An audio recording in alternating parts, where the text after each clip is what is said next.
હવે કસરતની વાત આવી, રાઈટ? તો શું વધારે પડતી કસરત કરવાથી ઓસ્ટિયો આર્થરાઇટિસ થવાનું જોખમ વધારે થઈ જતું હોય છે, એવું કઈ હોય છે? ના, યંગ જનરેશનમાં વધારે કસરત કરવાથી ઢીંચણનો ઘસારો વધારે જલ્દી આવી જાય એવું હોતું નથી. પણ ઓલ્ડ એજમાં જો તમને ઓસ્ટિયો આર્થરાઇટિસ થઈ ગયો છે, ઓલરેડી એસ્ટાબ્લિશ ઢીંચણના સાંધાનો ઘસારો છે, તો વધુ પડતી કસરતના કારણે દુખાવો વધી પણ શકે છે. ઓકે.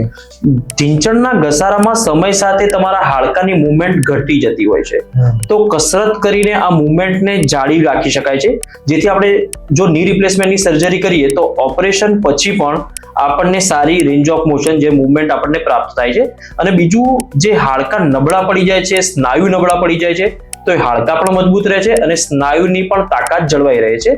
તો એના માટે લાઇટ કસરત કરવી જરૂરી છે. સાયકલિંગ સારી વસ્તુ છે, સ્વિમિંગ સારી વસ્તુ છે, તો આવી લાઇટ એક્સરસાઇઝ તમે કરી શકો છો.